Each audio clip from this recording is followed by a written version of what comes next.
दोस्तों, क्या आपने कभी सोचा है जिस बर्फ को हम हिमालय की शान समझते हैं, वही बर्फ अब हमारी तबाही का आहट बन चुकी है। उत्तराखंड जो कभी बर्फीले ग्लेशियरों का स्वर्ग था, वहाँ आज बर्फ के पहाड़ टूट रहे हैं, नदियां क्रोधित हो चुकी हैं और समय हाथ से फिसलता जा रहा है।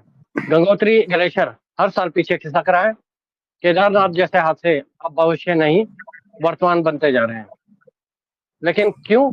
कौन है जिम्मेदार? मौसम, मानव या हमारी नासमझी?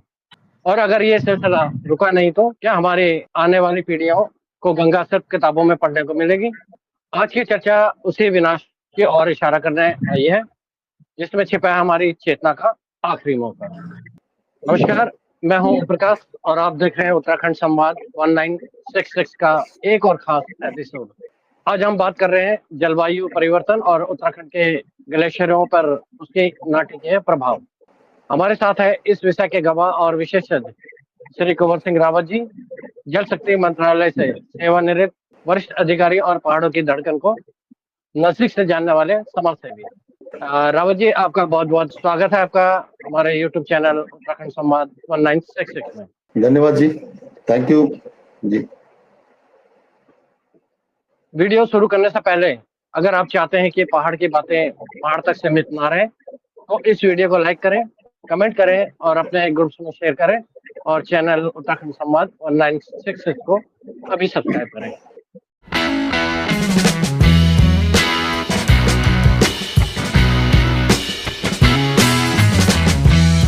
रावत जी, पहला सवाल, ग्लेशियरों को पर्वतों की सांसें कहा जाता था, तो क्या ये सांसें अब टूट रही हैं? जी, आप सभी को नमस्कार। मैं आज राजनगर एक्सटेंशन दिल्ली से बात कर रहा हूँ आपसे, क्योंकि मैं कल ही दिल्ली पहुंचा हूँ, दिल्ली एनसीआर में। तो यहाँ गर्मी भी काफी है। तो जो प्रश्न आज हमारा जो पॉइंट डिस्कशन का है ग्लेशियर के बारे में, ये बहुत ही जबरदस्त पॉइंट है। जनरली हमारी जितने भी डिस्कशन होती है जिन विषयों पर, वो भी बहुत ही अच्छी होती है। बाकी आपके कमेंट्स कहें, क्योंकि आपको अच्छा लगता है या अच्छा नहीं लगता है। तो उत्तराखंड संवाद 1966 में आप सभी का स्वागत है। तो जो पर्वतीय क्षेत्र में जनरली कह रहे हैं कि पलायन ज्यादा हो गया पर्वतीय क्षेत्रों से। अब क्या हो रहा है कि एक भीड़ तंत्र बहुत आ रहा है। अब उससे चाहे आप टूरिज्म कह दीजिए, पर्यटन क्षेत्र के लोग कह दीजिए, टूरिस्ट कह दीजिए, या हमारे जो धार्मिक टूरिस्ट हैं वो कह लीजिए, भक्तजन है। तो अब पिछले साल मैंने कई बार आपको एग्जांपल दिया है कि सब ज्यादा टूरिस्ट आ रहा है उत्तराखंड में। उत्तराखंड में 4.5 से 5.5 करोड़ के बीच में टूरिस्ट आया है, और अभी भी लगातार ये बहुत सारी यात्राएं चल रही है। अब एक यात्रा हमारी होती है चार धाम की। चार धाम में हमने आपको पहले बताया कि गंगोत्री यमुनोत्री, गंगोत्री यानी गंगा से, गंगा निकल का उद्गम होता है गंगोत्री। गंगोत्री, यमुनोत्री, बद्रीनाथ, केदारनाथ, ये जो चार धाम है, इनकी जो यात्राएं जनरली हर साल होती है।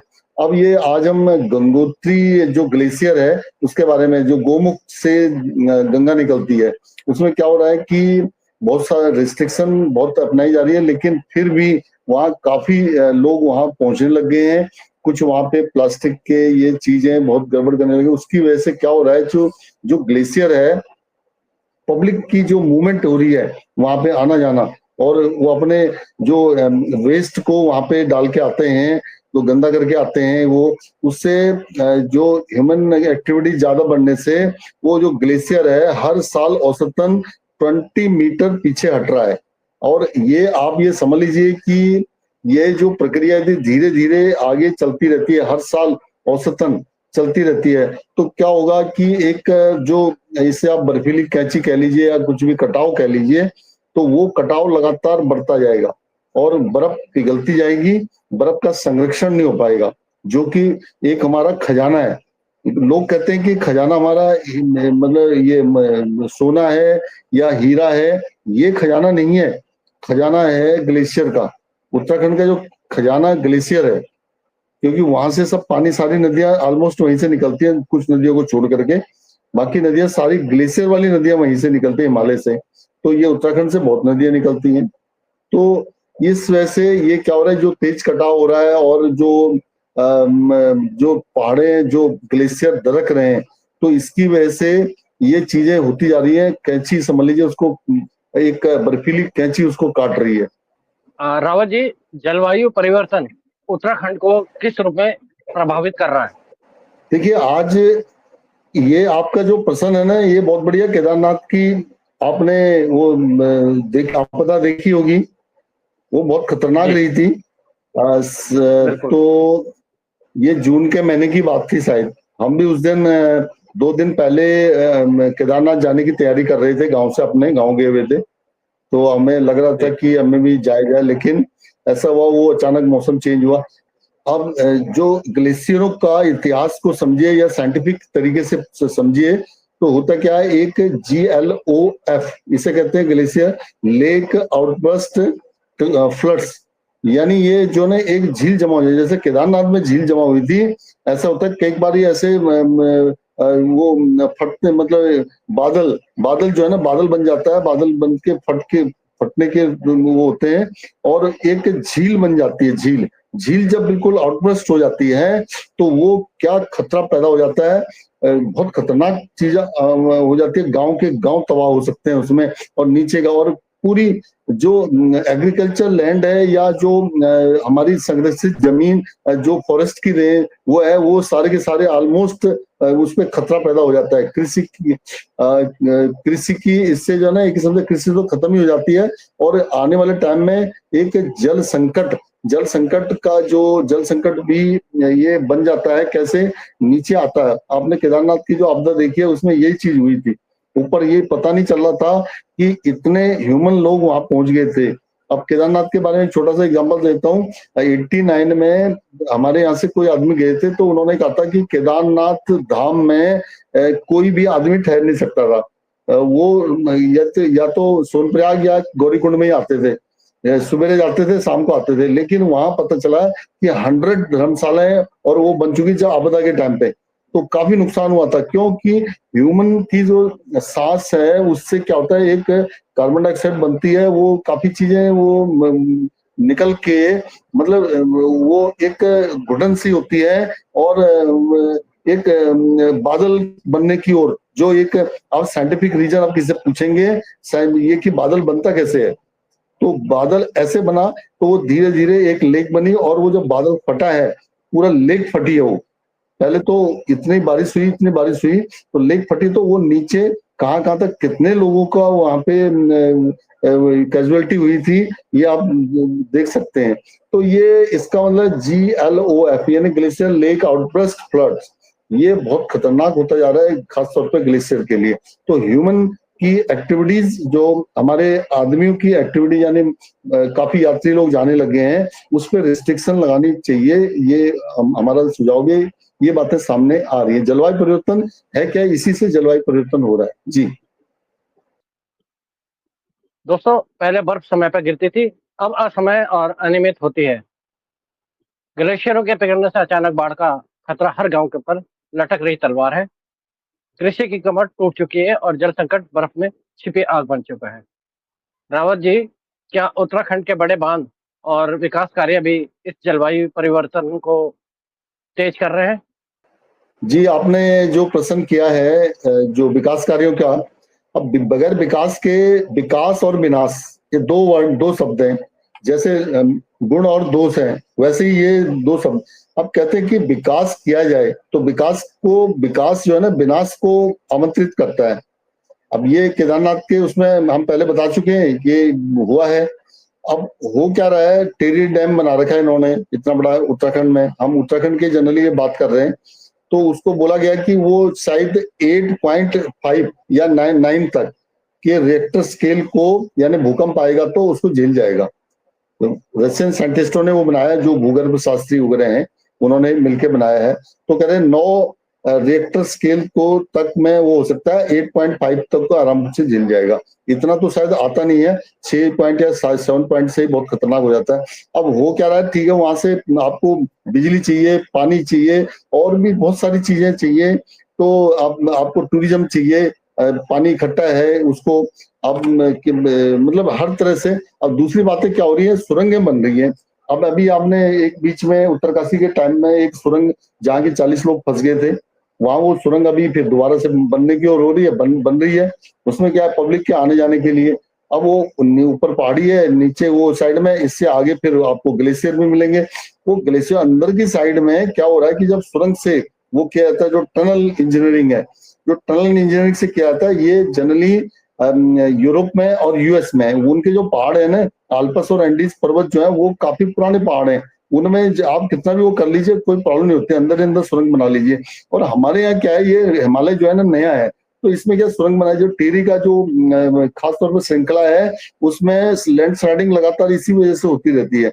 जब आप उन्होंने क्या किया, लैंड स्लाइडिंग हो रही तो उसके अंदर से सुरंग बनाई जाए। अब सुरंग बनाई जाए तो उसमें हलचलें होनी स्टार्ट हो गई है, वो ग्लेशियर तक पहुंचती है। तो ग्लेशियर फिर क्या होता है, वो पिघलने के स्टाइल में आते हैं, उन्हें बहुत नुकसान कर देते हैं। अब इतनी बड़ी मशीनें उसके अंदर जा रही हैं। अब क्या होता है कि जो मशीनें जा रही हैं, तो मशीनें उसको चीरती हैं, पहाड़ को चीर करके सुरंग बनाती है। तो वो कितना डेंजरस है आने वाले टाइम के लिए। अब ये अभी अब हम लोग कहते हैं, हम क्रिटिसाइज तो नहीं करते, हम विकास का वेलकम करते हैं। बद्रीनाथ जाने के लिए ऋषिकेश से कर्णप्रयाग तक जो रेलवे लाइन बन रही है, वो रेलवे लाइन सुरंग के अंदर जा रही है। 125 किलोमीटर की टोटल लेंथ है, उसमें से 112 किलोमीटर के करीब वो 17 सुरंगों के अंदर जा रही है। तो 14-14 किलोमीटर की सुरंगें बना रखी हैं। तो बताइए उसमें क्या होगा। मान लीजिए वो 10 किलोमीटर आपको ओपन है, वो जो भी जो जहाँ पे उन्होंने स्टेशन बना रखे हैं, उसके बाद वो ऑलमोस्ट सब उसके अंदर ही है।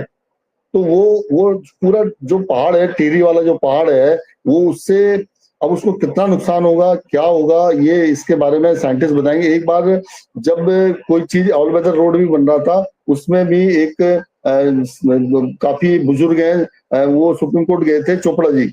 तो उन्होंने अभी जोशीमठ के बारे में भी यही चीजें बोला था कि आपने सुरंग बनानी स्टार्ट कर दी, वहां भी एक सुरंग बनाई है नीचे। तो वो जोशीमठ से लैंडस्लाइड की ओर नीचे जाता जा रहा है, उसको हटने के लिए बोला है, हटाने के लिए बोला है बकायदा।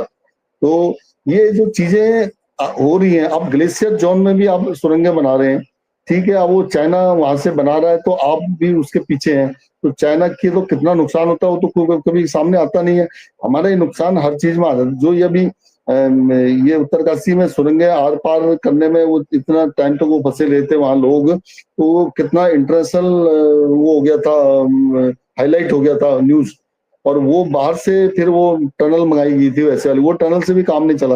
वो जब टनल को चला रहे थे तो वो और भी पहाड़ी उसमें से गिर रही थी। अब वैसे ही मान लीजिए, मैं शक जाहिर नहीं कर रहा हूँ, मैं नेगेटिव भी नहीं हूँ, मैं ये कह रहा हूँ जब Rishikesh Karnaprayag railway line start होगी, अभी तो उसको टनल से आप बना रहे हो, अब उसमें जब ट्रेन का स्टार्ट हो जाएगी, ट्रेन चलनी स्टार्ट हो जाएगी, तो फिर वो टनल कितना सहन करेगी, क्या करेगी, ये तो इंजीनियर से ज्यादा साइंटिस्ट बताएंगे। इंजीनियर तो साइंटिस्टों के बाद हैं, first is scientist, second is engineer. और हम लोग इंजीनियर्स पे पहले चलते हैं, साइंटिस्टों को एक साइड कर देते हैं। दोस्तों, अगर आप रावत जी की बातों से सहमत है तो कमेंट में जरूर लिखें। रावत जी, ग्लेशियरों का पिघलना, इसका सीधा असर आम जनता पर कैसे पड़ता है, जरा हमारे दर्शकों को बताएं इस बारे में। बहुत बढ़िया क्वेश्चन है। देखिए, अब बात ये समझ लीजिए, आज से करीब 68 से हो रही है बात। मैं जरा एग्जांपल इसलिए देता हूँ कि आम आदमी आसानी से समझे। शायद हमारे पर्वतीय क्षेत्र के बहुत सारे लोगों को पता नहीं होगा, क्योंकि जैसे हम भी 76 से दिल्ली में चले गए थे, तो अब आए हैं 2024 में वापस आए हैं। तो ये ऐसे बहुत सारे लोग अभी भी देश विदेशों में हैं जो हमारी बातें सुन रहे हैं। कभी आपने पिंडारी ग्लेशियर का नाम सुना होगा। पिंडर नदी वहां से आती है, जो ग्वालदम का एरिया है, वो कर्णप्रयाग में अलकनंदा में मिल जाती है। तो इधर से जब रामगंगा है, रामगंगा में मिलाने की बात हुई है उसमें, क्योंकि रामगंगा में मार्च से लेके जून 15 तक पानी काफी कम हो जाता है। तो उस समय बहुत सारी एक्टिविटीज होती हैं। तो उन्होंने कहा इस पानी को मेंटेन, यानी उसका स्तर को मेंटेन करने के लिए, लेवल को, वहां से ये पिंडर की एक धारा को सुरंग के मार्फत लाया जाए।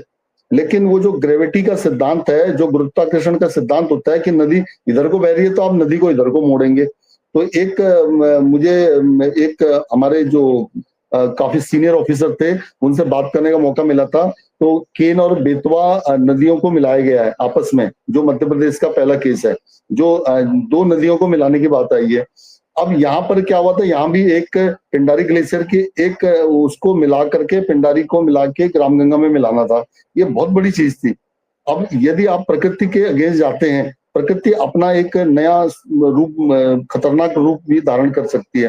तो उस समय क्या था, पिंडारी ग्लेशियर में जब गर्मी में बर्फ पिघलती है तो ग्लेशियर पिघलते हैं तो पानी निकल के आता है, और फिर वो पानी उसमें जरा कुछ कम होता है या बरसात का पानी आता है। इसमें क्या है, 15 जून के बाद बरसात स्टार्ट हो जाती है, पूरे अक्टूबर, नवंबर, दिसंबर तक, फरवरी तक पानी अच्छा रहता है। लेकिन फरवरी के बाद ये धीरे धीरे पानी कम हो जाता है, क्योंकि इसमें बहुत सारी पेयजल की योजना है। तो वही मीनिंग है कि जितनी गर्मी पड़ेगी तो ग्लेशियर पिघलेंगे, और सर्दी पड़ेगी तो ग्लेशियर जम जाएंगे, उनमें कम हो जाता है। और क्या होता है कि बरसात के टाइम में जो पानी, जो बरसात नीचे होती है, उससे वो बरसाती नदियां भर जाती हैं, तो उससे काफी कुछ अच्छा होता है। लेकिन हो क्या रहा है कि अब जरा सी उसमें भी ग्लेशियर से पानी लगातार निकल रहा है। उसका कारण क्या है कि ह्यूमन एक्टिविटीज का बढ़ना, और बहुत सारी चीजें, डैम वैम भी बनाना है या कई चीजें हैं। अब पीने का पानी हमेशा चाहिए। ग्लेशियर, मैंने बताया था कि लेह में पानी कहाँ से, वो ग्लेशियर को पिघला के पानी पीते हैं। इतना कितना -डिग्री टेम्परेचर में वो होता है उनका। तो और भी हम ये समझते हैं कि जैसे अब खेती बाड़ी भी डिपेंडेंसी है। अब ये जैसे अलकनंदा जहां से निकलती है, उसमें क्या, गंगा हरिद्वार से गंगा कैनाल पूरा मेरठ को सिंचित करती है, पूरा गाजियाबाद तक आती है, और गंगा का पानी यहाँ पे दिल्ली में भी आता है। तो बताइए, सिंचाई भी होती है उसमें भरपूर। अब लेकिन हो क्या रहा है कि जल स्रोत, एक प्रश्न आ रहा है, ग्लेशियर वाले जल स्रोत कब तक टिके रहेंगे। जैसे मैंने आपको बताया कि ग्लेशियर पिघलता जा रहा है, वो पीछे हटता जा रहा है, तो एक दिन वो खात्मे की ओर चले जाएगा, तो क्या करेंगे बताइए। लेकिन ये धीरे धीरे हो रहा है। तो ये हमारी ने बहुत सारी जो विकास की कार्रवाइयां हो रही हैं, ये कहीं विनाश में ना बन जाए, तो इनको ने एक लेवल करना चाहिए। तो हमें अपने साइंटिस्टों पर भी भरोसा करना चाहिए। साइंटिस्टों की एक राय को एक साइड ना किया जाए, डायनामाइट से पहाड़ों को फोड़ा ना जाए। यानी जहां भी होता है, क्या होता है, जब जब 2 टाइप की, एक तो एक मशीन होती है, जो मशीन क्या करती है, वो पूरा जो पक्के पहाड़ होते हैं, वो सुरंग के अंदर जाकर के पूरा वो उसको छेद करती है। दूसरा, एक डायनामाइट से आपको सुरंग बनाना होता है, वो बहुत डेंजरस होता है। और इंडिया में, खासतौर पर हमारे भारतों के पहाड़ों में, ये डायनामाइट वाला ज्यादा यूज हो रहा है। जो बोरिंग मशीनें हैं, जो उस टाइप की जो बोर की जाती है, दिल्ली मेट्रो में उसको किया गया था। तो वैसी वो इस टाइप की मशीनें जब आ रही हैं, वो कच्चे पहाड़ हैं, क्योंकि वो कहीं ऐसा ना हो कि मशीन दब जाए अंदर, ये भी पॉसिबिलिटी। तो रिसर्च के वालों को पहले वरीयता दी जाए, जो जलवायु साइंटिस्ट हैं, जो एनवायरमेंटल साइंटिस्ट हैं, जैसे वो चोपड़ा जी, उनकी भी बात मेरे हिसाब से सुननी चाहिए। और बाकी आगे इंजीनियर्स उसके बाद हैं, पहले साइंटिस्ट हैं फिर इंजीनियर हैं। जी, मेरा कहना यह है।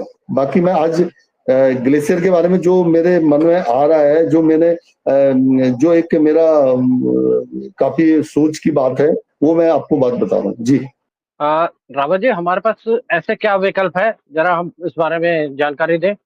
हाँ, ये अब जो विकल्प हैं, विकल्प के बारे में जो आपने बात कही है, ये अच्छी बात है। लास्ट में सारी बात होने के बाद विकल्प पूछा जाता है, क्योंकि हमने बोल दिया कि ये चीजें नहीं होनी चाहिए, चीजें नहीं होनी चाहिए। अब क्या है कि आपको जल भी चाहिए, और आपको विकास भी चाहिए, आपको डैम भी चाहिए, आपको अच्छी रोडें भी चाहिए, आपको सुरंगें भी चाहिए, आपको रोपवे भी चाहिए, आपको सब चीज चाहिए, क्योंकि हमारा टूरिज्म का स्टेट है, तो उसमें सारी चीजें चाहिए। आपको सुविधाजनक चीजें चाहिए, आपको ट्रेन भी चाहिए वहां पे जाने के लिए। तो आप कैसे उसको किया जाए। अब मेन बात है, जो जल प्रबंधन है, जो हमारा कम्युनिटी वाला, यानी सामुदायिक जल प्रबंधन है, जो वनीकरण है, खास तौर पे इनमें जो वन है, वनों को देखिए। केदारनाथ के एक हाइट पे जाते हो, हम केदारनाथ की यात्रा पे गए थे, तो जैसे जैसे हम सवेरे 4:30 बजे गौरीकुंड से चले हैं, तो जब उजाला उजाला होने लगा धीरे धीरे करके, तो हमें देखा नीचे ना काफी पेड़ पौधे काफी घने जंगल थे। तो बल्कि कुछ लोग कहते थे, अरे भाई यहाँ से जो वो एक भालू आता है, तो जहां तक जंगल है, तो वो एक वो वाला भालू आता है, उससे जरा बच के रहना। सुबह का टाइम था, सुबह नवंबर की बात है जब कपाट बंद होते हैं, 23 में, हम शायद 24 में गए थे जी। तो ये बता रहा हूँ, तो धीरे धीरे क्या हुआ कि जैसे जैसे ऊपर गए तो ऑक्सीजन की कमी और साथ में पेड़ पौधे कम होते गए। अब पेड़ पौधे बहुत जरूरी है। अब अभी पता चला कि देहरादून में एक, पता नहीं क्या, वो उन्होंने एक टनल बना रहे हैं या देहरादून से मसूरी के लिए, वहां पता नहीं कितने पेड़ काट दिए। वहां चिपको आंदोलन दोबारा से स्टार्ट किया था उन्होंने, फिर शायद रुके अभी। और एक पूरा चाय का बागान था, उसको ही उड़ा दिया, वहां से सारे खत्म कर दिया। तो ऐसे और बहुत सारे पेड़ काटे जा रहे हैं लगातार। ऑल वेदर रोड में इतने पेड़ काट दिए कि उन्होंने कभी, सुप्रीम कोर्ट ने भी बोला भाई पेड़ तो लगाओ। अब पेड़ लगाने, अब पेड़ कौन लगाएगा बताइए। अब आपने वो कर दिया, तो वो उनकी मॉनिटरिंग की बात है। तो जो आप ग्लेशियर की निगरानी, अब जो जितने भी कार्य मॉनिटरिंग, हम इस पे वो हमने एक वीडियो बनाया है कि जो मैनेजमेंट है उसका तीसरा पार्ट तो है ही नहीं। जो एक प्लानिंग करते हो, प्लानिंग कर लिया आपने, दूसरे पार्ट में इम्प्लीमेंटेशन, चलो वो आप सेकंड पार्ट हो गया, उसमें भी चलो बन गया क्योंकि उनको पेमेंट होना है उसके। यदि आप उसका कंस्ट्रक्शन नहीं होगा तो पेमेंट नहीं होगा। तीसरा पार्ट है मॉनिटरिंग। अरे मॉनिटरिंग तो करो ना, मॉनिटरिंग में अच्छे अच्छे साइंटिस्ट होने चाहिए। अब साइंटिस्टों को इसीलिए नहीं रखा जाएगा क्योंकि वो कहेंगे भाई ये काम नहीं होना है। अब आपने टाइम बता दिया कि इसमें होना है, अब ग्लेशियर के नीचे से, पहाड़ के नीचे से आपको सुरंग बनाना है, पहाड़ पेड़ काट दीजिए, जो मर्जी ऐसे कर दीजिए। भाई कितना जरूरी है ये। मैंने ये केदारनाथ की यात्रा में देखा है, नीचे जो पेड़ है ना, जहां तक ऊपर तो पेड़ खत्म हो जाते हैं, तो वो वहां पे ऑक्सीजन का लेवल भी डाउन होना स्टार्ट हो जाता है। तो नीचे ऑक्सीजन भरपूर मात्रा में थी। अब वो नीचे ही आप पेड़ काट दोगे तो अब मान लीजिए ऊपर का जो ये क्या होता है, पहाड़ी के जो जो एनवायरमेंटल साइंटिस्ट है उनको आप देखिए, उनसे पूछिए तो वो बताएंगे कि भाई कैसे कैसे नीचे का पेड़ पौधे होना भी बहुत जरूरी है। और तब जाकर के वो धीरे धीरे धीरे करके ऊपर की साइड में वो ग्लेशियर भी तभी सुरक्षित रहते हैं। इसका मीनिंग है कि आपको जल प्रबंधन के साथ और आपका जो फॉरेस्ट का है, फॉरेस्ट की मॉनिटरिंग करना, ग्लेशियर की मॉनिटरिंग करना, ये एक आपको सिस्टम बहुत अच्छा बनाना पड़ेगा। जो हमारे हम विकसित भारत @ 2047 की बात कर रहे हैं, वो विकसित जो राष्ट्र हैं वो पहले रिसर्च करते हैं इस मामले में, किसी को भी। वहां मैंने एक बार मेडिकल में आपको बताया था, यूएस में किसी को पैरासिटामोल ऐसे नहीं दी जाती कि आपका सिर में दर्द हो गया, ऐसे नहीं। वो कहते हैं पहले डॉक्टर पूरे टेस्ट करवाएगा, ब्लड टेस्ट से लेके जो भी टेस्ट है, उसकी रिपोर्ट 1 घंटे में आएगी। 1 घंटे के बाद डॉक्टर आपको एडवाइस करेगा आपका ये चीज कमी है, अब आपको फिर दवाई दी जाएगी।